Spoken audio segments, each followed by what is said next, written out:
İvar, salam, xoş gəlmisən. Xoş gördük, çox sağ ol. Əvvəlcə istəyirəm ki, özünü təqdim edəsən. Sən də dediyin kimi İvar deyirlər mənə, amma İvar sadəcə bir ləqəbdir. Və eyni zamanda mən münasibət koçu deyirlər. Əslində mən özümə koç deməyi sevmirəm, amma danışdığım mövzulardan yola çıxsaq özümə nə deyəcəyimi də bilmirəm deyə elə maksimum koç demək daha yaxşıdır. 8-9 ildən artıqdır ki, bu mövzuların içərisindəyəm. Psixologiya, qadın-kişi münasibətləri və s. və ilaxır. Eyni zamanda bu mövzularla bağlı 3 kitab yazarıyam. Belə. İvar, istəyirəm ki, elə mövzumuza müasir dövrümüzün qadın-kişi münasibətlərindən başlayaq. Çünki istənilən sosial şəbəkəyə daxil olursan və müzakirə mövzusu əsas qadın və kişi münasibətlərinin belə deyək, yerlə yeksan olmağından gedir və hər kəs nəyisə axtarır, arayışındadır və istəyirəm ki, elə müasir dövrümüzün qadın və kişi münasibətlərindən başlayaq. Səncə qadın və kişi arasında əsas davranış problemləri nələrdən ibarətdir? Əslində buna çox yol, daha doğrusu cavab verə bilərəm ki, bu var. Amma məncə bu var dediyimiz şeylərin hər birisi sadəcə nəticədir. Səbəb tamam başqa bir şeydir. Və bu gün də sosial mediadan baxsaq əgər, görərik ki, hər şeyə bir yol verilir. Məsələn, atıram, qısqanclığın qarşısını almağın 5 yolu, nə bilim, filan şey eləməyin 3 yolu, bəhmən şey eləməyin 4 yolu. Mən buna qarşı olsam da əslində eyni zamanda özüm də bunu edirəm. Çünki araşdırmalar bunu göstərir ki, Pilsa Azərbaycan üçün ki, bütün dünya belədir, əsas Azərbaycan üçün insanlar belə deyək, kesin dediyimiz o türklər demiş, net yollara daha meyllidirlər. Məsələn, filan şeyin 3 qaydası, bəhmən şey eləməyin 4 qaydası. Çünki avtomatik beyin olaraq düşünürlər ki, demək ki, burada yol var. Bu əslində bir növ satış xarakterli və ya da cəlb etməyə xarakterlidir. Amma bunun problemi nədir, orada gələcəm. Hər nə qədər bunu etsək də və ya etsəm də nə kitablarımda, nə də seanslarımda əsla bu mövzulara toxunmuram. Məsələn, filan şey eləməyin 2 qaydası deyə məndə bir şey yoxdur. Ya seanslarımda, ya dediyim kimi kitablarımda. Bunlar hamısı dediyim kimi sadəcə nəticədir. Səbəb həll olduqda zaten nəticə həll olacaq. Və az əvvəl bir şey dedim, ilk başlayanda zaten dedim ki, yenidəsini təkrar elədim ki, bunlar nəticədir, səbəb var və məncə problem o səbəbə dayanır və o səbəb nədir? Sadəcə düşüncə tərzi. Biz düşüncələrimizi dəyişdirmədikcə bu həmişə də belə olmaqda davam edəcək. Eynilə təbiətimizdən də uzaqlaşmaq bir qədər bizim münasibətlərimizə çox təsir eləyir.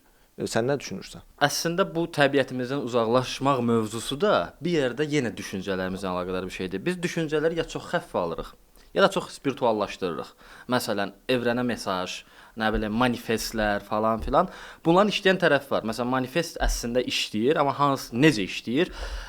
Belə deyək, manifest əslində elmi araşdırma olaraq sübut edilib ki, səndə olan o stressi, o gərginliyi azaltmaq və ya müəyyən bir stres anlarında, qorxu anlarında daha təmkinli davranmağına yardım edir. Amma bu gün çıxan pul manifesti, sevgi manifesti. Necə varlı ola bilərəm? Mümkünsüz bir şeydir. Ya mən keçən dəfə bir postuma demişdim ki, 13.7 milyard illik kainatdır, 4.5 milyard illik dünyadır və 3.5 milyard illik canlılıqdır və bütün evrən hər işini atıb oturub gözləyir ki, sənin varlı oğlan xəyallarını gerçəkləşdirəcək. Çox anlamsız bir şeydir.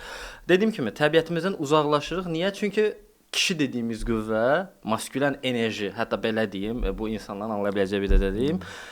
Maskülen enerji dediyimiz şey əslində çox dağıdıcı bir şeydir. Qurucu bir şeydir, bəli, amma eyni zamanda dağıdıcı bir şeydir. Misal çəkim, adi tarixdən bir krallıq dağılır, yerinə yenisi yaranır. Bəli, həm yaratdı, həm dağıtdı, amma bu cür davam edəcək. Və bir kütləni əldə saxlamağın ən gözəl yolu onu qadınsılaşdırmaqdır. Qadınsılaşdırmağı biraz pis anlayırıq, o anlamda yox. Yəni ki, daha uyumcul, daha belə hər şeyə razılaşan, adi iş mühitindən götürək də. Yəni mən belə istəmərəm ki, mən bir şirkətin CEO-suyamsa və ya da bir rəhbərəmsə, mənə orada qarşı çıxan biriləri olsun. Və bəli, illaki biriləri fikir bildirməyini istəyərəm. Bəlkə mənim görmədiyimi o gör. Bu tamam başqa bir şeydir. Bir də var mənə qarşı çıxmaq. Heç kim bunu istəməz. Və bir də düşünsə dünya liderləri onlar ümumiyyətlə istəmir. Çünki bunun sonu çox pis bitəcək. Qarşı çıxmaq dedikdə, yəni rəqib mənasında özün rəqabətdə hiss eləyir və hardasa hiss eləyirsən ki, sənin mövqeyinə belə göz dikib, insan təbiəti bunu hiss eləyir. Yəni üsyanlar falan filan və s. Bu heç görmədiyimiz şeylər deyil. Yəni prezidentlərin devrilişi, yeni prezidentlərin keçişi və s. və ilaxır. Və belə bir halda bir insan nə etməlidir? Təbii ki, hər şeyi qadınsılaşdırmalıdır. Hər kəsi daha doğrusu. Və hər kəs qadınsılaşdıqda, yəni qadın hegemonluğu olan bir dünya var olduqda, kişilərin sağ qalmasının tək yolu onlarla qadınsılaşmasıdır. Yəni çoxluğa uyum sağlamalıyıq. Sən çıxacaqsan, mən çıxacağam, 3 nəfər, 5 nəfər bizə qoşulacaq ki, belə, yox kişi belə, o elə, bu belə. Yenə bizi yatıracaqlar. Bir şəkildə illaki yatıracaqlar. Buna görə də illaki bir qadınsız dünya yaranır və yeni doğulan hər uşaq da bu cəmiyyətdə doğulur deyə sosial medialar, nə bilim, qadın-kişi dostluqları, bu bundan dostlaşdı, canım cicim mən səni anlayıram havaları və s. və l. Yəni yanlış anlaşılmasın, mən empatiyaya qarşı deyiləm, amma empatiyaya qarşı deyiləm. Bu empatiya deyil. Elə bu mövzudan istəyirəm ki, davam eləyək. Qadın və kişinin dostluğu nəyə görə alınmır və çünki mənim ətrafımda da kifayət qədər qadınlar var və kişilərdən də düşünənlər var ki, qadın və kişi arasında həqiqətən saf bir, səmimi bir dostluq baş tuta bilər. Amma mən buna kəskin şəkildə yox deyirəm. Çünki qadın və kişi təbiətinin haradan başlayıb harada bitdiyini az-çox bilirəm. Və sən nə düşünürsən bu barədə? Mən belə deyərdim. Deyirəm ki, həmişə bir kişi ilə bir qadının dost olması üçün, yəni biri ya lezbiyan olmalıdır, biri də ya gey olmalıdır. Yəni bu başqa bir yolu yoxdur. Amma əsas məsələ nədir? Niyə bu belə olmalıdır? Düz bunu zarafat yana deyir, amma niyə bu belə olmalıdır? Çünki bir kişidə qadına nisbətən 17-20 dəfə daha artıq testosteron var. Və bu testosteron bizi cinsəlliyə yönləndirir. Və düşün, mən bir qadınla bərabərəm, dostluq edirəm və s. və ilaxır və mən bədənimdə illaki bir cinsəl hormonlar məni irəli atır. Mən həmişə dediyim şey var, öncəlik deyə bir şey var. Yəni bu təbiətimizdən asılıdır. Kişi təbiətində öncəlik cinsəllikdir. Bunu da biraz qadınlar yanlış anlayırlar. Yəni belə deyək də, kişilər ilgi istəmir mənasına gəlir, gəlmir əslində. Yəni kişi də ilgi istəyə bilər, anlaşılmaq istəyir, amma bu ikinci plandadır.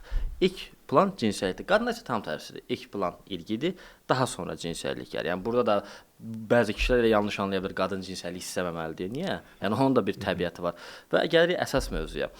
Mən bədənimdə 17-20 dəfə daha artıq testosteronla gəzirəm. Yəni hər an partlayacaq bir bombayam və bir qadından bərabərəm. O qadına hətta ilgi duymasam belə beynim düşünür. Çünki beyin bunun üzərində qurulub. Yəni bir frontal lob dediyimiz özümüzün qərar verdiyi hissə var. Yəni mən bunu sevirəm, bunu sevmirəm deyə düşündüyümüz hissə. Bir də şuuraltı hissə var.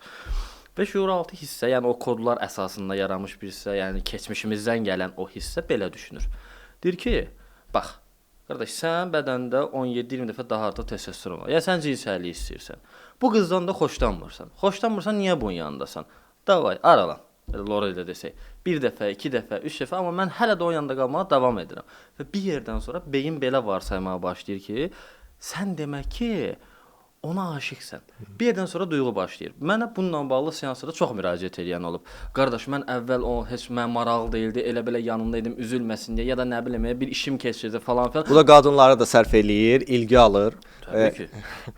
Bir kişi artıq ona aşiq olmağa başlayır. Yəni biz hara fırladırıqsa fırladaq, kişi təbiəti buna meyllidir. Təbii, həmişə ancaq kişi mi olmalıdır? Xeyr. Bəzən elə vəziyyət ola bilər ki, kişi aşiq olmur. Yəni həmişə istisnalar vardır. Bəzən bu qadında ola bilər. Niyə bu belə olur? Çünki beynin təməl bir işləmə şəkli var. Yəni mən çox neyroelmə falan girmək istəmirəm, insanların da beynini qarışdırmaq istəmirəm, amma qısaca bunu deyə bilərəm.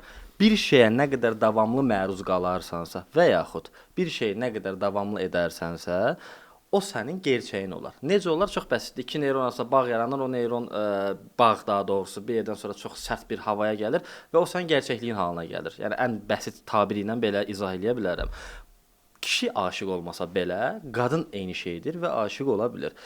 Çox %1'lik bir ehtimallarla bu baş verməyə bilər. Həqiqətən, yəni belə ilgi olmadan gedə bilərlər, amma bu çox-çox az görünəcək bir şeydir.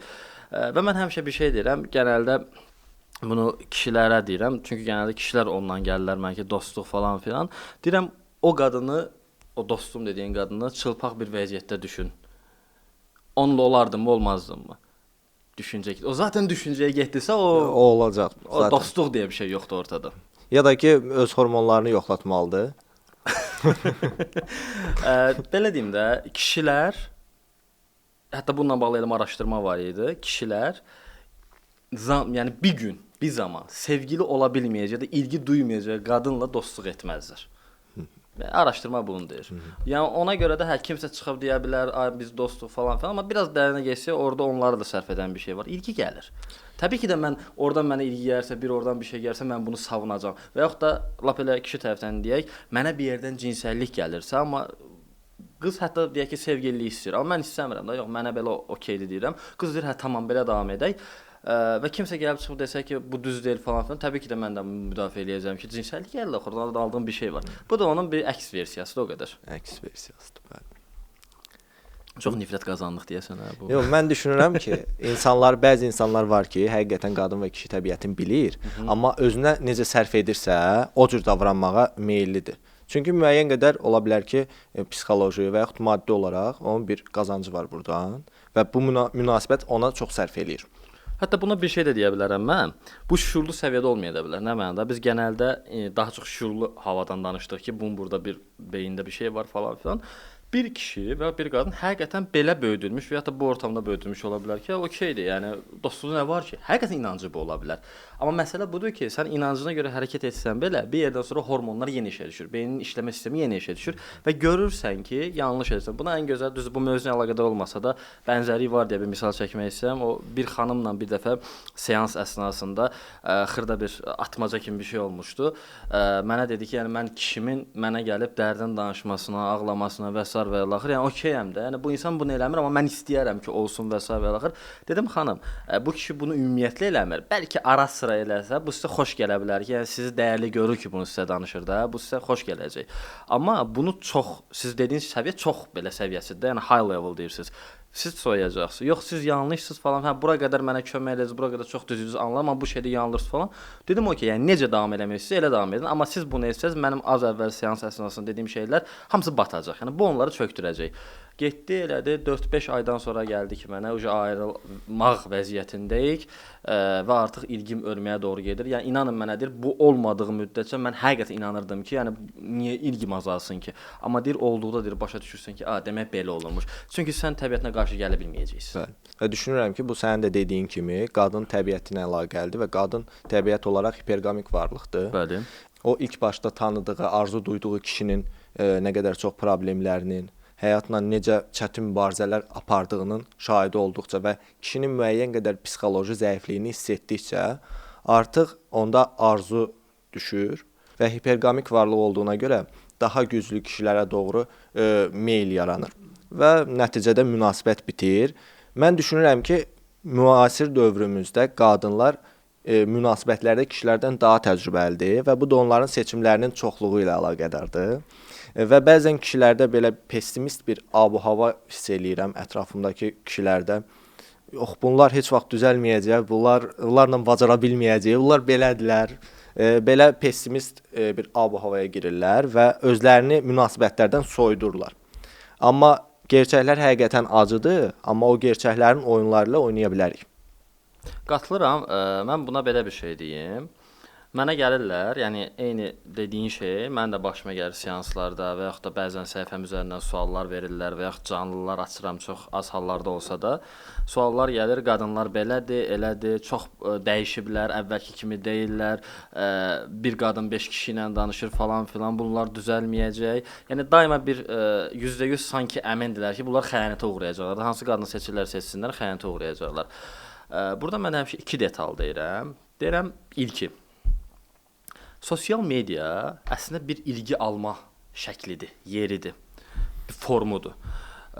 Niyə? Çünki sən orada bir tweet atırsan və ya bir post paylaşırsan, bir reels paylaşırsan, orada like'lar gəlir ki, əsas da bu baxımdan ən məşhuru TikTokdur. Niyə? Çünki TikTok alqoritması biraz Instagramdan fərqlidir. İnsanda ilk 3%-in qabağına çıxardır, oradan yaxşı tepki aldırsa, sonraki 5%, 10% bu belə gedir. Amma TikTokda edir, avtomatik atır səni kəşfətə və oradan müəyyən bir şey gəlirsə, okey, ondan sonra qalanı da aparmağa davam edir. Kəşfətdə var etməklə davam edir. Və bir qadın videosu, pis bu biraz daha açıq-saçıq geyinibsə ki, açıq-saçıqlıq olmasa belə mən həmişə deyim bir şey var. Deyirəm, gözəlliklə seksilik fərqli şeylərdir. Sən qadının şəklinə baxaraq hiss edə bilərsən ki, burada bir seksi aura varmı ya yox. Seksi aura yansıdan qadınlarda həmişə bir yanlış olur. Nəsə bir sorun çıxır orada. Nəsə söhbət o deyil. Biraz da oradan linç yeyəcək. Məncə insanlara maraqlı olacaq. Nəyə görə? Bax, izləyicilərin beynində sual yarandı ki, nəyə görə bu belədir? İndi məsələ ora gəlmək istəyirəm. Çünki bu əslində beynin işləmə şəkli ilə əlaqədar bir şeydir. Beyin üç qatlı bir şeydir. Sürünən beyin, məməli beyin, bir də neokorteks, insan beyni dediyimiz beyin. Və bu ikisindən çox toxunmaq istəmirəm. Belə düşünün, bu ortadakı qism duyğularla əlaqədardır, bu altdakı qismdə müəyyən instinktlərlə əlaqədardır. İnstinkt dediyimiz şeyi duyğu ilə çox qarışdırırıq biz. Duyğu belə bir şeydir. Sən mənə nəsə bir şey deyirsən, bu mənə xətmə dəyir və inciyirəm, pis oluram və əsəbləşirəm. Bu duyğudur. Bir də instinkt deyə bir şey var. Məsələn, arxadan bir səs gəlir, ani çevrilirəm. Yəni bunu düşünmədən edirəm. Bu instinktdir. Və yaxud bir kişinin qadının dolğun dodaqlarına baxması. Bunu düşünərək eləmir. Bu bir instinktdir. Və yaxud da qadının özündən üstün kişi istəməsi, az əvvəl dediyi hiperqami, o əslində nə deməkdir? Özündən üstün kişi istəyir hər cəhətdən. Bu da bir instinktdir. Və burada bir dipnot demək istəyirəm. Gəlin belə düşünək də. Həmişə kişilərdə ən çox bu olur. Qadınlara yaxşı davranırlar. Yəni belə deyək, mədəni davranmaqla çox yaxşı davranmaq çox qarışdırır bizim cəmiyyət. İndi bilmirəm, başqa cəmiyyətlərdə də illaki vardır. Çox yaxşı davranırlar və qadın onu yox, başqa birini seçəndə həddindən artıq üzülür və qadınları pisləyirlər. Amma burada mövzu budur ki, gəlin belə düşünək də. Mən həmişə bunu kişilər tərəfdən deyirəm. Deyirəm, heç zövqünüz olmayan, görünüş cəhətdən, heç zövqünüz olmayan bir qadın düşünün. Yəni İki dünya bir ola, meymunla olar, onunla olmaz. Yaxındır mənə. Ona pul xərcləmərəm də belə. Elə də deyə bilərik. Beləlik, hə. O qadın düşün ki, sənə durmadan yaxşılıq edir. Sənin sonunda ilgin yaranmayacaq, sevgin yaranmayacaq. Bu mümkün deyil. İşte bunun türklər demiş, digər versiyası sənin üçün keçərlidir. Sən çox da ona yaxşılıq elə. Sən bazarlıq eləməyə çalışırsan ondan. Mən sənə yaxşılıq eləyirəm. Sən onun əvəzində mənə bir şeylər ver. Bu cinsel anlamda ola bilər, bu münasibət anlamında ola bilər, amma onu ala bilməyəcəksən. Bu xırda bir dipnot idi. Yenə qayıdaq başda. O beyin... Ala bilsən də əziyyətinə dəyməyəcək. Yəni. Çünki belə deyək də 10 ilişkinin birində ola bilər ki, sən bunu edərsən və yenə necə deyirlər, dominantlıq sənin əlində olar, idarə sənin əlində olar. %9-unda, 90-da daha doğrusu, bu qadınların əlində olacaq və qadın idarə edə bildiyi bir şeyə çox da sayğı duymaz. Bir kişiyə daha doğrusu çox da hörmət etməz. İndi qayıtsaq mövzumuza, beynin işləmə şəkli, dediyim kimi o insan beyni deyilən bir hissə var, neokorteks beynin 70%-ni tutur. Və burada olan hər şey belə deyək, neyron bağlarıdır. Sadəcə neyron bağlarıdır. Az əvvəl daha doğrusu dediyim kimi bir şeyləri aşırı təkrar etdikdə və ya aşırı təkrar məruz qaldıqda həyat baxımından o şeyin bizim reallığımıza çevrilər. Daha doğrusu o şey bizim reallığımıza çevrilər. Bir misal çəkim. Hər birimiz özəl olduğumuzu sanırıq. Hər birimiz elə bilirik ki, dünya bizim ətrafımızda dönür. Amma niyə? Çünki sosial mediada bu var. Reklamlar belə sənə özəldir. Məsələn, Temuya girirsən, bir səbətə bir şey atırsan, almırsan. Deyirsən ki, 1-2 ay nəsə olar, alaram. 1 aydan sonra və ya 2 həftədən sonra Temuzdan sənə bir bildirim gəlir ki, sənə özəl kampaniya, səni özəlləşdirirlər. Və yaxud bugün sosial mediada çıxıb danışanlar, insan hər şeyi bacarar, sən özəlsən falan filan. Gəl belə düşünək, özəlsən söhbəti. Bu öz içində bir paradoksdur. Niyə? Gözəllik qavramı nədir? Bu o deməkdir ki, müəyyən bir insanlar var və bu insanların böyük bir əksəriyyətinin tipi müəyyən leveldən aşağıdır və müəyyən leveldən yuxarı olanları fərqləndirmək üçün gözəl deyirik və ya yaraşıqlı deyirik. Hər kəs eyni tip olsaydı, yəni gözəl yaraşıqlı qavramı olmazdı. Həqiqət olmaz. Çünki tip hər kəsə eynidir. Belə düşün. Və yaxud düşün günən ki, hər kəsin üzü qadınlı kişili fərq eləmir. Sənin üzündür. Yəni burada bir yaraşıq ya da nə bilim, gözəllik qavramı olmayacaq. Dediyim kimi, gözəllik və yaraşıq nədir? Səni onlardan ayıran şey. İndi gəl düşünək. Sən özəlsən deyirlər. Sən özəlsən, mən özələm, o özəldir, o özəldir. Özəllik nədir? Özəllik o deməkdir ki, müəyyən bir insan kütləsi var. Bunlar bacarıq olaraq müəyyən levelin aşağıdadırlar, amma sən onlardan fərqlisən, yəni özəlsən. Amma okey, mən özələmsə, bunu kampaniyalar, satışlar, hətta motivatorlar, psixoloqlar belə çıxır sosial mediada deyir ki, bütün insanlıq özəldir. Amma özəllik nədir? Bir qism müəyyən leveldən aşağı olmalıdır. Onlardan fərqli olanlar özəl olmalıdır. Amma hamı özəldirsə, demək özəllik deyə bir qavram yoxdur. Özəl içində bir paradoksdur. Sənə özəl olmağı satırlar və bu bizim ən böyük depressiya səbəblərimizdən biridir. Bilirsən niyə? Sən düşünürsən ki, özələm, mən heç vaxt bunu etmərəm. Mən heç vaxt bu qədər bağlanmaram. Mən heç vaxt bu qədər aşiq olmaram. Mən heç vaxt qəlbim bu qədər qırılmaz. Və olur, o an 2 qat sənə bir zərbə dəyir. Birincisi zaten o beynin anatomik şəkillərinə görə, işləmə şəklinə görə, ikincisi və önəmlisi o düşüncəyə görə. Mən belə olmamalıydım. Niyə belə oldum? 2 qat zərbə. Keçmişdə belə şeylər yox idi. İnsanlar 1 qat bir zərbə alırdılar. Məsələn, dururdu yuxudan babamız, məsələn, baxırdı ki, bu gün kefsizəm, yorğunam. Okey, kimin umurunda? Türklər demiş, gedək işimizi görək. Gedirdi, işini görürdü. Mutlu və qeyri-mutsuz Türklər demiş. Mən biraz türk sözləri çox işlədirəm. Ümid edirəm oradan linç gəlməz şeydir. Qaqa Azərbaycanlısın. Amma bu gün nədir? Bu gün üzülürük. Bu birinci. Babamız kimi. Amma ikinci bir məsələ var orada. Nə? Mən niyə üzülürəm? Mən üzülməməli idim. Artıq bu düşüncəyə görə 2 qat üzülürəm. Və yaxud mən birisinə əsəbləşdim. Okey. Əsəbiyəm, gərginəm, pis hiss edirəm. Sonra oturub düşünürəm ki, mən orada özümü kontrol etməli idim. Mən əsəbləşməməli idim. Niyə əsəbləşdim? Axı mən əsəbləşmirəm, 2 qat əsəbləşirəm. Özünü toxunulmaz hiss eləyirsən də belə. Əsəbləşməyə görə əsəbləşirəm. Üzülməyə görə üzülürəm. Buna biz şey deyirik, cəhənnəmdən feedback. Yəni ora bir feedback, bir şey göndərsən, o da sənə bir feedback verir. Yəni cəhənnəmdən gələn feedback elə cəhənnəmə bərabər olacaq da. Yəni onun əlamətlərini daşıyan bir şey olur. Amma mövzu nədir? Biz nə dedik? Dedik ki, nəyə məruz qalarıqsa ona çevirək. Az əvvəldə misal olaraq ona görə bu özəl olmağı çəkdim. O qədər insanlara yerdik, fərqində olmadı. Sən otur sadəcə telefonunu aç bax. Biz elə bilirik ki, gündə 2-3 saat keçirik. 2-3 saat deyil. O telefonun sosial mediada nə qədər vaxt keçirsən deyə bir ayarları var da. Məndə var o məsələn. Bacardığım qədər də azaltmağa çalışıram, az tutmağa çalışıram. Otur ona bax, görəcəksən ki, yəni sənin zaten bir 8-9 saatın yuxuya gedirsə, o ortada 10-11 saat nəsə bir şey qalırsa, sənin 10-11 saatının bəlkə 6-7 saatı sosial mediada keçir. O 1 dəqiqələr, 2 dəqiqələr, 5 dəqiqələr, 10 dəqiqələr və beynimiz belə işləyir. Nəyə çox məruz qalırsa, o sənin gerçəkliyin olar. Artıq sən gerçəklikdən qopub, məsələn 4 saatlıq həyatdan qopub 6 saatlıq sosial mediaya keçirsən və belə düşünürsən. Mən özələm, mən özəl olmalıyam. Amma sən və yaxud da açırsan sosial medianı görürsən ki, birisi sevgilisi ilə şəkil paylaşıb, birisi nə bilim Mark Manson söhbəti olmasın deyir, bir uşaq görürsən ki, tualet kağızın bitəndə avtomatik sənə tualet kağızı göndərən bir cihaz ixtira eləyir falan filan. Sadəcə özünün həqiqətən mal olduğunu düşünürsən ki, mən malam bu dünyada. Amma deyir bir başını qaldır ətrafına bax. Hər kəs sənin kimidir zaten. O 1% bir qismdir. Onu burada pazarlayırlar. Bu qədər bəsit. Nəysə, indi məsələ sadəcə budur. Niyə daimi məruz qaldığımız şey gerçəkliyimiz olar? Çünki beynin işləmə şəkli bu cürdür. Nə mənada? Beyin düşünür. Ümumiyyətlə biz beyin enerji sərf edən bir şeydir. Düşünməyə, proseslərə. Hətta mən tam uşaq vaxtı, hətta yeni doğulanda bədən enerjisinin sadəcə 60% beyinə gedir. Yəni bu böyüdükcə də bir qədər artdığını xatırlayıram. Yalançı olmuyor, amma uşaq vaxtı %100 əminəm 60% sadəcə beyinə gedir. O enerjinin, qidalanmanın və s. və ilaxır. İndi gəl düşünək. Bir şeyi təkrar və təkrar və təkrar edirsən və onu edərkən düşünürsən ilk başda. Məsələn, velosiped sürmək. Düşünürsən, belə minim, belə oturum, ayağımı bura qoyum, pedalı belə tutum. Okay? Düşünürsən və adi lap idman olsun. İdmana gəlirsən 1 gün, 2 gün, 3 gün düşünürsən ki, indi hal-hazırda bu məşq edəcəm, indi bu məşq edəcəm. Aha, açırsan, baxırsan, nədir o idman proqramına, aha indi bu gəlir, sonra nə bilim nə gəlir falan filan. Və beyin səni bu şeylərdən arındırmaq üçün, çünki beyin enerji sərf etməyi sevməz. Niyə sevməz? O ayrı bir mövzudur. Sevməz.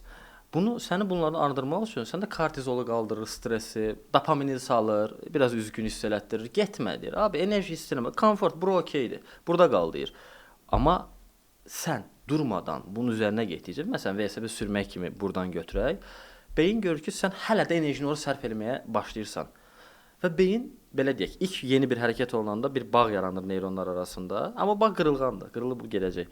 Amma sən o hərəkəti davam elətdirdikcə o bağ daha da qalınlaşır və ora bir şey kodlanır. Məsələn, velosiped sürə bilmək deyək ki. Və o bağlantı şuur altına atılır.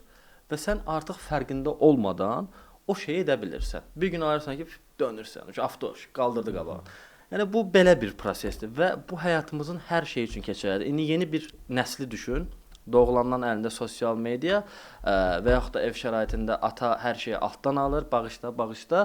Ana gəlir, mən deyən olmalıdır, sən məndən üzr istəyəcəksən. Ətrafında olduğu dostlar, oğlanlar və yaxud da qızlar şeydir, oğlan kankanın olmasında heç bir problem yoxdur. Yəni nə bilim, qızlarla bunu eləməkdə problem yoxdur, dostluqda problem yoxdur, onda problem yoxdur.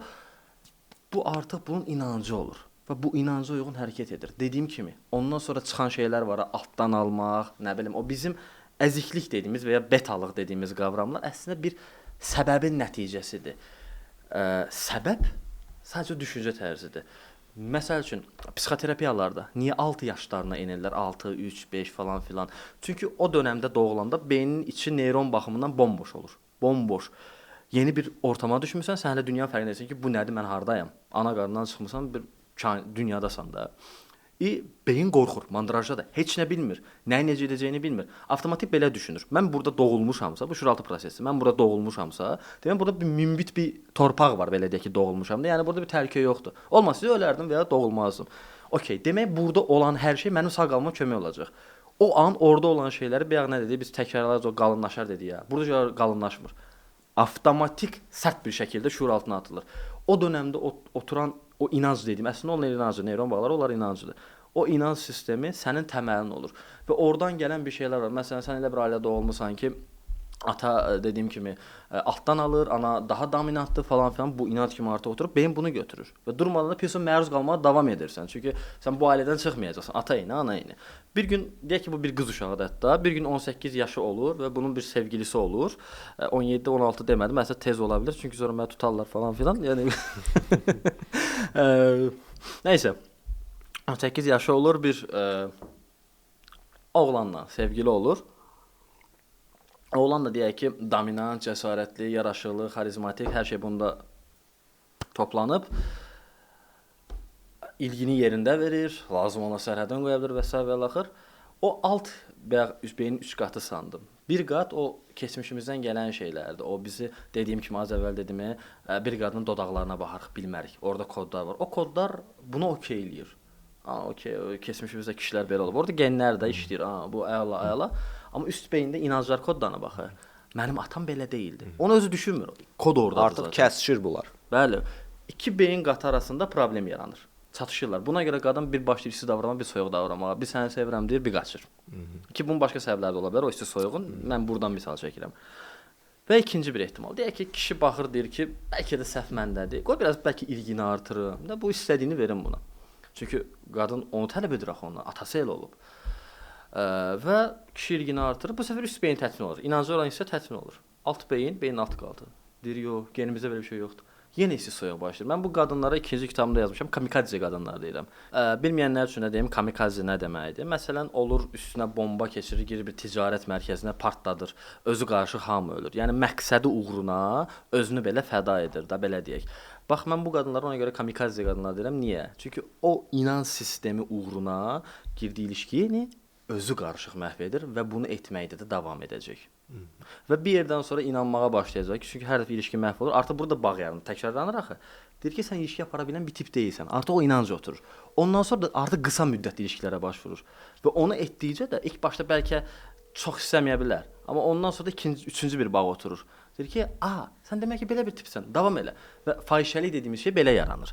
Buna görə psixoterapiyalarda və s. və axır o 6, 5, 4 yaşlarına falan enirlər. Çünki oradakı inanclar kök inanclardır. Hər şey oradan başlayır. Onlar dəyişdirilmədikcə bunlar da dəyişməyəcək. Bildiyimiz kimi münasibətlər mövzusu gündəm mövzulardan biridir və insanlar da kifayət qədər araşdırırlar. Əlimizin çatdığı mənbələr çoxdur, qaynaqlar çoxdur və öyrənirlər müəyyən qədər. Qırmızı bayraqlardan danışmaq istəyərdim. Bu kişilərdə və qadınlarda müəyyən bir münasibətə uyğun olmayan davranış normaları kimi adlandırılsa məncə daha uyğun olar. Elə bundan danışaq. Qadın və kişilərdə qırmızı bayraqlardan danışaq. Okay. Qırmızı bayraq dediyimiz qavram Azərbaycan üçün əslində yenidir. Düzdür, gənc nəsil bunu bilsə də, biraz daha köhnə nəsil əslində bunu bilmir. Qırmızı bayraq dediyimiz şey budur. Bir qadında və ya bir kişidə olması və ya olmaması lazım olan şeylər. Məsələn, bir qadının yemək bişirməyə həvəsi olması bir yaşıl bayraqdır. Yəni okey bir şeydir, qadın üçün okey bir şeydir, gözəl bir şeydir. Yəni onun təbiətinə uyğundur. Amma bir qadının üçün məsəl üçün yemək bişirməyə nifrət etməsi bir qırmızı bayraqdır. Amma qırmızı bayraqlarda da levellər var. Məsələn, iminli buna görə bu qadın pis qadını deyə bilmərik, amma tamam başqa bir qırmızı bayrağa görə bu qadın pis qadını da deyə bilərik. Pis qadını dediyim şey də belə deyək, münasibətə uyğun qadın deyil. Münasibətdə axtardığımız şey sədaqət və sair və ilaxır. Bunu o qadından ala bilməyəcəyik. Bu o qadını insan olaraq pis etmir. Məsəl üçün mən bu tip qadınlarla eyni iş ortamında da işləmişəm. Çox Yəni əslində iş yoldaşı kimi ola bilər. çox mükəmməldirlər. Yəni plus o ilgi almaq şeyləri var deyə işləri o qədər mükəmməl görürlər ki, onların işləməyi daha Gözə gözəldir. batım, öndə olum, bəyənilim. Onların işləməyi daha gözəldir əslində. Amma bu insanla münasibət aparmaq, bu çətindir. Bu çox problemli bir şeydir. Mən indi biz bunu kişilər tərəfdən danışırıqsa, kişilər tərəfdən deyim. Biz çox oturub araşdırırıq. Mən seansa gələn insanlarda da görürəm və sualları da görürəm. Abi filan şey qırmızı bayraqdırmı? İvar bəhmən şey qırmızı bayraqdırmı? İvar filan şey dedi mənə, amma bəhmən şey dedi. Bu yaşıl bayraqdırmı yoxsa nədir? Çox qarışdırırlar. Nə bilim oturub oxuyurlar. Borderline şəxsiyyət pozğunluğu belə olur. Narsizmin xüsusiyyətləri bunlardır və s. və ilaxır. Və beyinlər o qədər qarışıqdır ki, hər hərəkətə durmadan incəlirlər, baxırlar ki, bu burada narsizmin əlaməti idimi, yoxsa borderline idimi? Beyin qarışır. Halbuki narsizmin əlaməti, yəni bunun işin peşəkarları daha çətinliklə qoyurlar. Yəni insanlar birdən-birə hansısa bir hərəkətə görə o teşhis, yəni müəyyən testlərdən keçərək qoyulur. Bizdə nədir? Keçən dəfə seansda xanım mənidir. Yəqin ki, buradan məni görsə bir direktdə xoş sözlərlə mənə yad eləyəcək. Deyir, sevgilisi xaricdə yaşayır və ad gününə, yəni insan burada işləyir, oxuyur və s. və ilaxır, gələ bilməyib. Qızın ad gününə gələ bilməyib, amma oradan təbrik edib, buradan hətta bir sifariş verib, bir dükandan gül göndərilib və s. və ilaxır. Nəsə orada o gəlməyib deyə dava düşüb. Oğlan deyib ki, mənim bir işim var da, mən dəqiqə başı ata bilmərəm. Gələcəkdim, icazə vermədilər. Son anda dəyişdi fikir. Mən nə edə bilərəm ki? Qız mənə gəlib ki, xanım mənə gəlib ki, sizcə mənim bu sevgilim narsistdirmi? Bəli, yəni biz də bir coach olaraq və yaxud da psixoloq olaraq, psixoterapevt olaraq insanıq və biz də bəzi şeylərə çox qəribə baxa bilirik. Nəysə, mövzu o deyil. Gələk o qırmızı bayrağı necə təşxis edə bilərik beynimiz qarışmadan? Çox bəsit. Çox bəsit. Deyirəm ki, kişilərin, ən azından böyük əksəriyyət kişilərin bu gün axtardığı qadın tipi beyin olaraq, sədaqət falan qismi qoyulmur, beyin olaraq. Məni anlaya bilən, onunla danışa biləcəyim. Düzdür, bəzi kişilər var ki, ümumiyyətlə bunu umursamırlar. Gözəllik tip. Məsələn, məndə elə deyil. Gözəlliyi nə qədər gözəl olur olsun, mən o qadına 2 kəlmə danışa bilmirəmsə, ilgi alanlarımız müəyyən qədər də ortaq deyilsə, ən azından o barədə danışa bilmirsə və ya fikir yeridə bilmirsə, alınmır, getmir. Çox güman ki, səndə də elədir. Səndən də bu barədə biraz danışmışdıq zamanında. Amma biz dediyim kimi, müəyyən bir qism kişi mənim kimidir. Çox bəzi istisnalar var ki, fərqli ola bilirlər. Nəsə, mövzu o deyil. Beyin olaraq biz belə tip istəyirik ki, danışa bilək, bizi anlasın, o olsun, bu olsun və s. Qalıb bir sədaqət qismi. Onu biraz qarışdırırıq. Necə qarışdırırıq? Bax, bu cür, filan qırmızı bayraqda, bəhmən yaşıl bayrağın əmrə tipajına giririk. Ehtiyac yoxdur. Sənin sədaqət dediyin şey ilk öncə özün belə deyək, qavramlaşdırmalısan. Sənin üçün sədaqət nədir? Şey kimi yox. Məsələn, qız bunu etməz və yaxud da bunu edər kimi yox. Sədaqəti dediyin tip kimdir? Hərrənsən, fırransan, diqqətlə düşünsən, gəlib mövzu ananda dayanacaq. Yəni əsas sədaqət olaraq anan kimi bir qadın yəni istəyir. kişilər öz analarının xarakterinə bənzəyən və hətta bir araşdırmanı oxumuşdum ki, görünüş olaraq da öz analarına bənzəyən xanımları daha çox bəyənirlər. Çünki ilk sevgi və şəfqəti aldığımız sima o xanımdır və ona bənzəyən xanımları seçirik. Eynən. İndi mən o qismləri qoyuram qırağa. Hətta o beyin falan qismini qoyuram qırağa. Mən daha çox sədaqət üzərindən gedəcəm. Dediyim kimi, beyni zaten təxmin etmək çətin bir şey deyil. Bir qadına otursan, danışırsan, o mövzuda danışa bilmirsənsə, demək ki, o deyil, vəsiyo. Əlaqəni kəsdin. Amma sədaqət elə deyil. Çox bəsitdir bu sədaqətli olub olmadığını anlamaq əslində. Sadəcə tez-tez özə bu sualı ver. Harda beynin qarışdısa, qızın hansısa bir hərəkətində beynin qarışsa, bu sualı özə ver. Anam bunu edərdimi? Bəs həmin kişinin bəlkə ola bilər ki, anasının belə etdiyi hərəkətlər doğru olmayıb.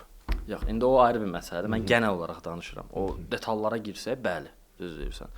öz anası olmaya bilər, atıram, bir dostun anası ola bilər, deyək ki, və yaxud da onun sədaqətli gördüyü tip. İlla ki sən ananı belə əslində doğru dərindən tanımırsan belə baxanda. Sən maksimum təxmin edə bilirsən, çünki onunla yaşamısan və yaxud da bir insanın dostunun, qardaşının və s. və axır anası, bacısı fərq eləmir. Sənin beynində bir qavram var ki, məsələn, məncə bu belə bir tipdir. Yəni davranış normaları olmasa, biz öz təbiətimizlə bilə bilərik ki, yəni qarşımızdakı insanın davranışı bu olmalıdır. Yəni təbiət olaraq məsələn xanımın başqa kişilərlə münasibəti məni qısqandırır. Bu mənim davranışlarımı mənə yüklədiyi, yəni cəmiyyətin yüklədiyi normalardır, yoxsa mənim o limbik beynimin mənə ötürdüyü bir siqnallardır ki, bu olmaz, yanlışdır. Belə bir şey var. Lap deyək ki, cəmiyyət tərəfindən.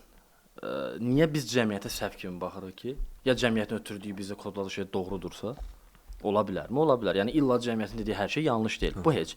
Və təhtəl şuurda biz zaten müəyyən qədər bunu bilirik. Nə doğrudur, nə doğru deyil. Zaten ona görə bir şey olduqda beynimizdə bir fikir olmasa belə içimizdə bir qarmaşa olur ki, nəsə tərs gedir. Zaten o təhtəl şuur onu bilir zaten. Orada müəyyən kodlar var. Amma mövzu o deyil. Mövzu sadəcə budur. Biz onu şuurlu səviyyəyə necə tökə bilərik? Çox bəsit bir şəkildə bunu bilərik. Çox bəsit bir şəkildə bunu əslində bilə bilərik. Çünki dediyim kimi təhtəl şuurda onlar var. Amma bunu məsələ şuura tökməkdir. Necə? Çox bəsit. Sən öz ananı götürəcəksən. Mənim anam bunu edərdimi deyəcəksən. Sənin zaten anana da yüklədiyin müəyyən qavramlar var. Onlar da təhtəl şuurdadır. Onlar oradan çıxacaq, anan üzərində formalaşacaq. Düşünəcəksən, anam bunu edərdimi? Məsələn, və yaxud etsəydi mən qəbul eləyərdimmi? Yəni bir qadının məsələn siqaret çəkməsi. Bu sənin beynini qarışdırır. Acaba müasirlikmi? Bu belə də olmalıdırmı? Sorun yoxdurmu? Yoxsa bu bir sorundurmu?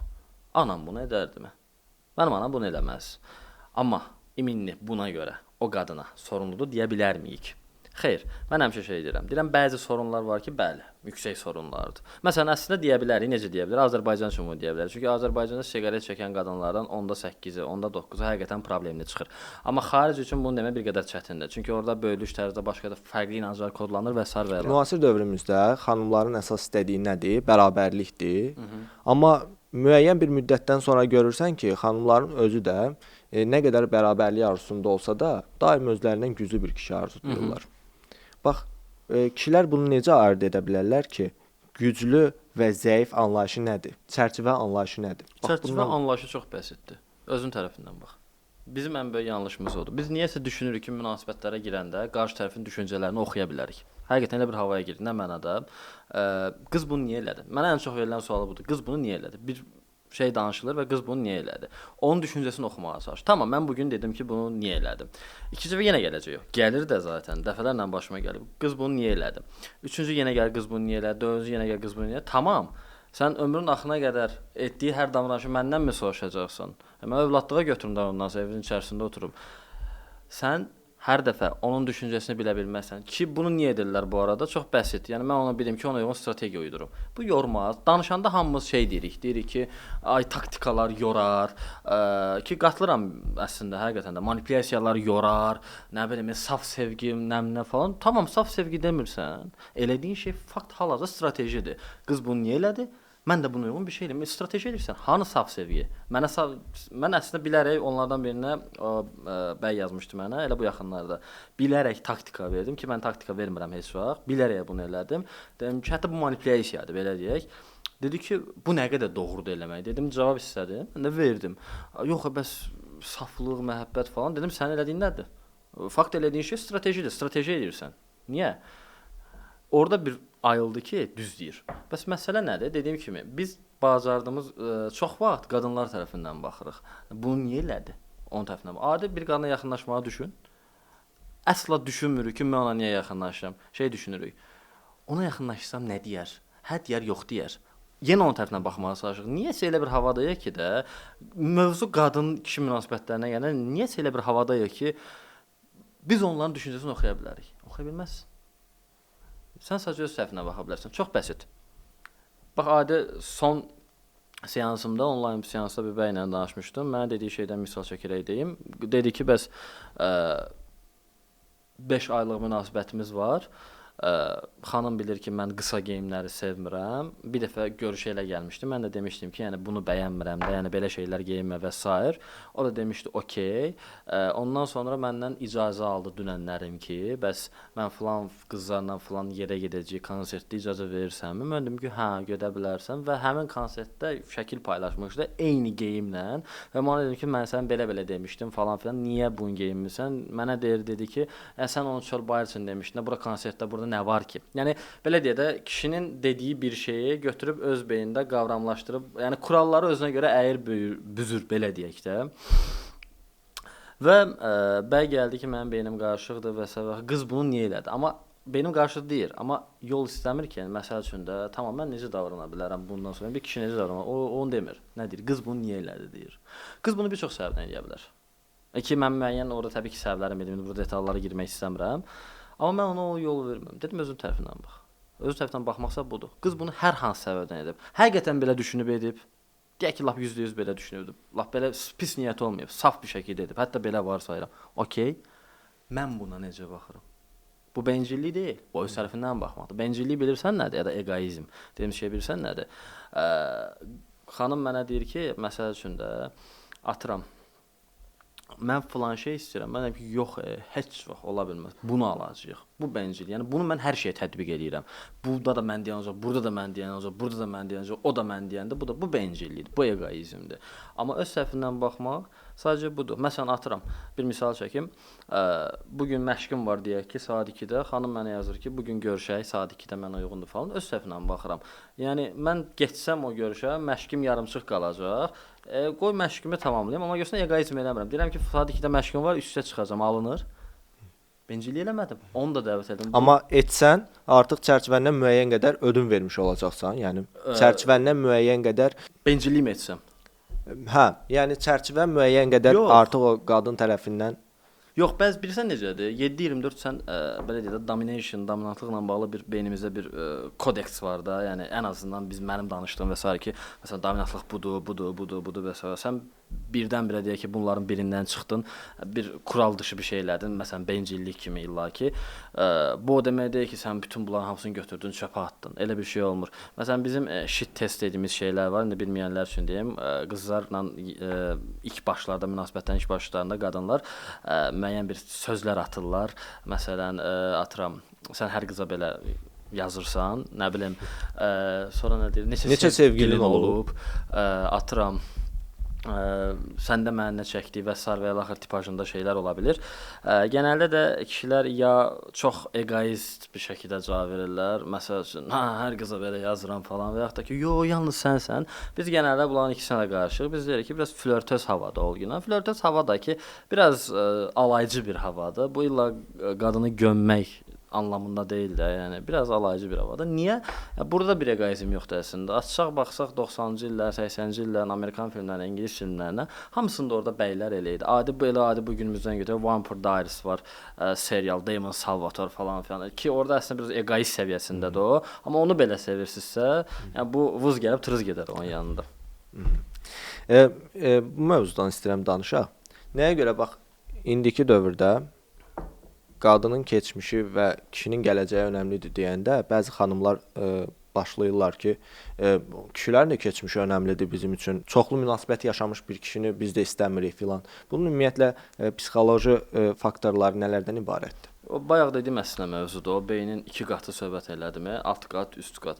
Alt qatda zaten kişinin həyatından çox qadının keçməsi qadın üçün əslində cəlbedici bir şeydir. Yəni instinkt. Nəyə görə cəlbedicidir? Çox vaxt insanlar bunu anlamırlar və yaxud anlamaq istəmirlər. Nə üçün cəlbedicidir? Onun üçün cəlbedicidir ki, dediyim kimi, orada bizim atalarımızdan gələn genlərimizin, yəni belə deyək, genlərimiz vasitəsilə yazılan kodlardır. Az əvvəl dediyim kimi, məsəl üçün bir şeydən qorxanda başımızı əyirik belə. Sanki səs eşidəndə başımızı əyirik. Niyə? Çünki ən qoruması olan hissəmiz boynumuzdur və boynunu o dövrdə, yəni bu instinkt olmayıb. 200 min əvvəl bu instinkt olmayıb.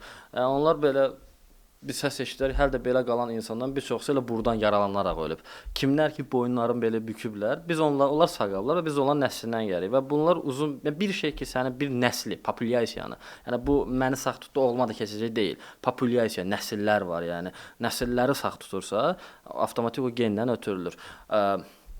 Dediyim kimi dolğun dodaqları olan qadınlar daha cavan qadınlar olurdular genəldə. Kişilər ona görə onları seçirdilər ki, o dövrdə bu tip qadınlar dünyaya daha sağlam uşaq gətirə bilirlər, cavan qadınlar. Buna görə bu da bizim instinktimizə yerləşib və sair və ilaxır. Və yaxud da bunun psixoloji faktorları olaraq baxsaq, məsələn bir kişinin həyatında müxtəlif və yaxud çoxlu bir qadınların olması, münasibətlərin olması onun artıq münasibətlərdə müəyyən bir təcrübəyə malik olmasını göstərir və o növbəti münasibətlərində ən azından hansı addımları atsa nəticəsi nə olacaq deyə bilir və münasibəti ən azından müəyyən bir nöqtəyə qədər apara bilir. İndi belə bir mövzu var ki, onu sən bu günümüzdən dedin. Bu günümüzdən baxsa onda qayıb deyəcəklər ki, qadınlarda da onda elə olur da. Məsələ ona görə keçmişdən qayıtma dönməkdir. Az əvvəl zaten misal ona görə çəkirdim ki, zaten orada bizim qadınların sağ qalması fiziki kişi ilə birlikdə olmağa bağlı idi və bir kişi nə qədər fiziki olaraq güclüdürsə, qadınların hamısı onun ətrafına yığılırdı. Və bu tip qadınlar sağ qaldılar və bu tip kişilərlə olanlar və bu tip kişilər sağ qaldılar. Bu da genlərlə ötürüldü. Ona görə yəni mən adi deyirəm bəzi kişilər olur, normalda yəni heç baxılmır da. Evlənəndən sonra qadınlar ona ilgi duymağa başlayır. Mən o qədər görmüşəm ki onu. Niyə? Çünki bir qadın tərəfindən tərcih edilib, avtomatik gen aktivləşir və bu arada beyin illa həmişə hər şey doğru biləcəyi anlamına gəlmir. Qatışdıra bilər. Çox bağları var beynin ki, bu onu seçdi. Türklər demiş, acaba güclü bir erkəkmi falan filan havasına girə bilirlər. Mən sənin birinci kitabından oxumuşdum bunu. Ki bir qadının həyatında nə qədər daha çox kişi olarsa, bir hormon var idi, səhv etmirəmsə, oksitosin hormonu. Bəli, bu hormon get-gedə azalır. Yəni bioloji olaraq bu var. Amma kişidə əksinədir. Kişidə yəni o hormonda deyə oxumuşdum. Düz yadımdadır. Əksinə deyil, yəni belə deyək, orada mən araşdırmaların qrafikini vermişdim. Qadında belə bir şeydir. Yəni yuxarıda mutluluq dərəcəsi, xoşbəxtlik səviyyəsidir, aşağıda partnyor sayıdır. Partnyor sayı artdıqca bir balaca xoşbəxtlik səviyyəsi artır əslində bir müddətə qədər. Məsələn 10-11 elə xatırlayıram, partnyor saylarında artıq kəskin düşmələr başlayır və bu düşərək gedir. Yəni artıq partnyor sayı artdıqca qadının xoşbəxtliyi də azalır. Yəni qadının gələcəkdə bir kişiyə bağlı qalma ehtimalı azalır. Bəli. Və bu da oksitosin hormonu ilə əlaqəlidir. Amma kişidə tərsinə deyildi də, sadəcə kişidə belə bir şey idi. Partnyor artdıqca ki, başda qadınlarda kimi artmağa davam edir xoşbəxtlik səviyyələri. Bir leveldə, o da 10-11 olmalıdır xatırladığıma qədər, bir tık azalma olur, amma yenə öz axarına çıxır gedir. Yəni əsla böyük bir düşüşlər gözlənilmir. Məncə bu deyilən bu sözlər ki, məsələn, qadının keçmişi önəmlidir, kişinin gələcəyi, insanlar bunun izahını tam olaraq verə bilməyiblər deyə, insanlar da elə düşünür ki, bu sadəcə qulaqdan dolma bilgilərdir, əsası yoxdur. Günümüzün mədəniyyətimizin bizə verdiyi sözlərmiş kimi başa düşürük, amma bunun bir və yaxud da şey kimi, kişilərdir yenə dominantlıq eləmək istəyir, hökmranlıq qurmaq istəyir, amma bunun bir təməli var da. Həm də dünya o qədər bəsit deyil ki, bir düşünün də, tamam, hər kəs bunun üzərində çalxalanırsa bu mövzularla, niyə? Niyə indi bu mövzularla da? Niyə bu qədər bəsit şeylər ortaya atılır? Bu qədər mənasızsa, bu qədər anlamsızsa. Demək bir propaganda var da. Demək yüksək güclərin istifadə elədiyi bir şey var. Həyat bu qədər bəsit deyil. Həm də ki, hər şey bir balansdadır da. Məsələn, günümüzdə qadına maskulin bir enerji yüklənirsə, artıq hər şey balansdadırsa, artıq kişidə də bir dişil enerji artmağa başlayır və hər iki tərəfdə narazı qalır.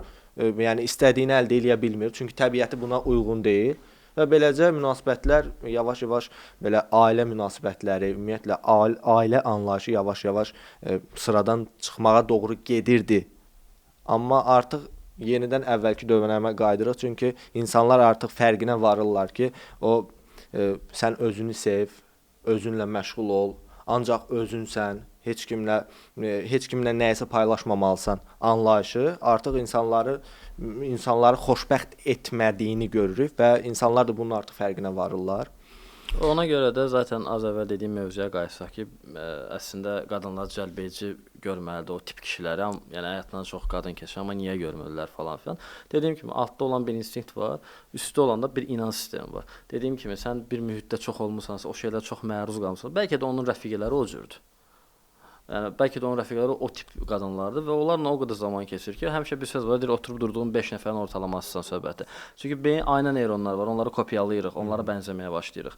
Və bunu artıq inanc kimi qəbul edir. Artıq beynin iki qat arasında çatışma olur. Nə olur?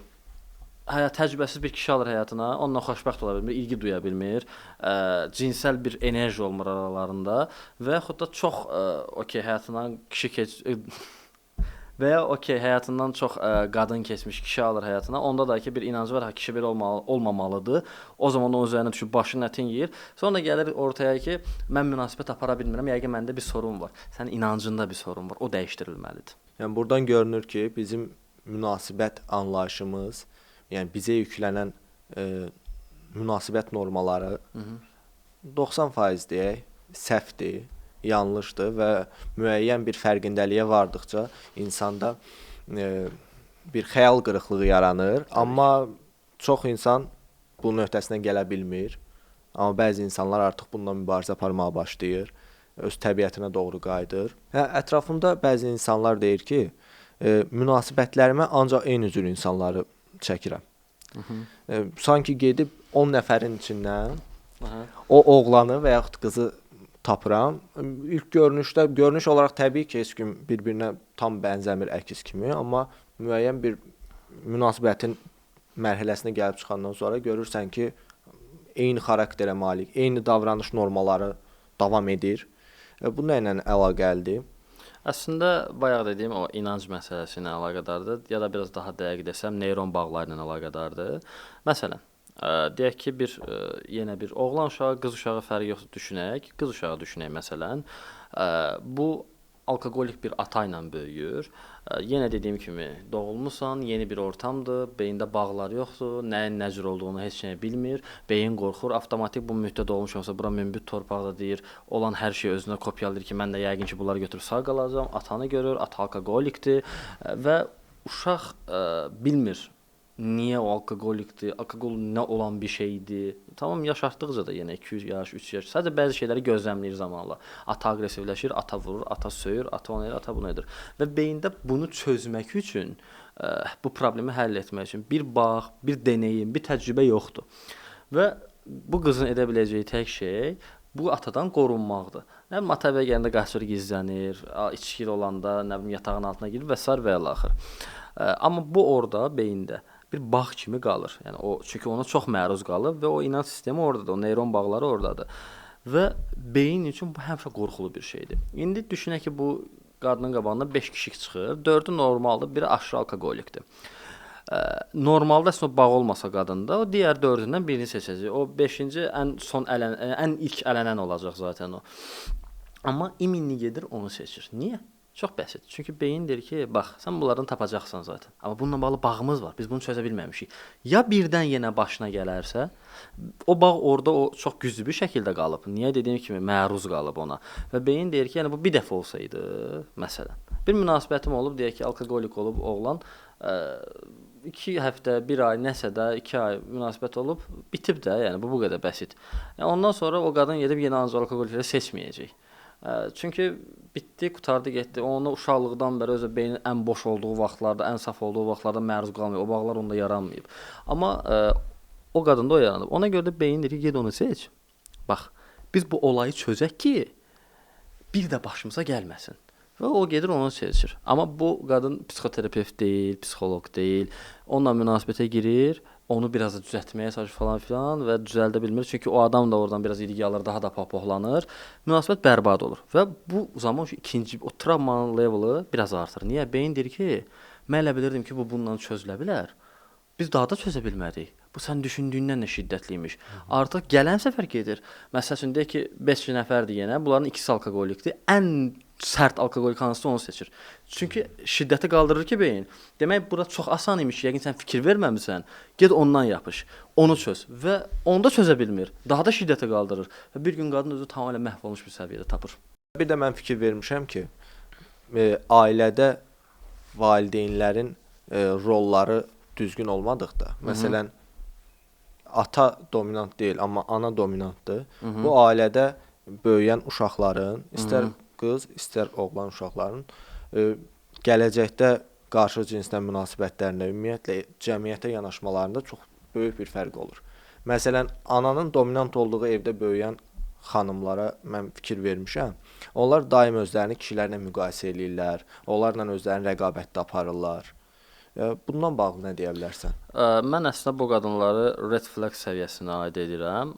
Biz red flag deyəndə daha çox toksik qadınlar nəzərdə tuturuq, amma red flag olması üçün toksik qadın olmaq önəmli deyil. Red flag olması üçün sadiq olmaması və uyumcul olmaması. Bu iki şey əsas götürülməlidir əslində. Zaten toksikliyin içərisində bir uyumsuzluq var. Zaten toksikliyin içərisində bir sədaqətsizlik var. O ona görə də başqa bir leveldir. Əsas təməl iki qayda üzərində gedir. Dediyim kimi uyumcul olmaq, bir də az əvvəl dediyim sadiqlik məsələsi. İndi deyək ki, belə bir ortamda böyüyüb ki, bəs sən ən yaxşısan, hər şey sən edə bilərsən və s. və ilaxır. Və biz nə düşünürük? Qadın dedik ki, o kodlarda var zaten ki, qadın uyumcul, çərçivəyə girməyə çalışır. Kişinin o qanadları altına girməyə çalışır. Və bir gün bir kişi ilə tanış olur. Okey, kişi də yenə varsa ki, dominantdır, elədir, belə də hər şey yerindədir. Alt beyin onu ona yönləndirir, ona ilgi duyur. Amma söhbət əsnasında, mesajlaşma və yaxud da real görüş əsnasında kişi də təbii ki, öz dominantlığını ortaya qoymağa çalışır. Ara-ara zarafatlar edir, bəlkə bəzən sataşır. Bunlar hamısı yəni mədəniyyət dağı çərçivəsində deyirəm, yəni olur. Yəni heç kəs yanlış bir şey düşünməsin. Yəni burada aşırı bir şiddət falan anlamda demirəm. Və qadın yuxarı kodlar yenə başlayır işləməyə. Olmaz. Çünki çərçivəyə girmir. Yəni qadın özünə imkan vermir ki, çərçivəyə girsin. Çərçivəyə girsə əslində kişiyə çəkiləcək, aşiq olacaq, bəlkə də doğru münasibətlər olacaq. Amma qadın özü də fərqində deyil. Amma şüurlu olaraq çərçivəyə, daha doğrusu, təhdəl şuur olaraq çərçivəyə girməməyə çalışır və beləliklə də heç kəsə münasibəti yaranmır, heç kəs aşiq ola bilmir və yaxud bir ehtimal birisinə çəkilsə də, müəyyən bağlar yaransa da çox toksik münasibət olur. Çünki dediyim ki, qadın öz dominantlığını ortaya qoymağa çalışır və yenə deyirəm, sonda mənə gəlirlər ki, mən münasibət apara bilmirəm. Yenə deyirəm, məsələ sənlik deyil, inanclarında bir sorun var. İvar, çox sağ ol dəvətimi qəbul edib gəldiyin üçün. Buyur, mənim üçün də həmçinin xoş oldu, təşəkkür edirəm.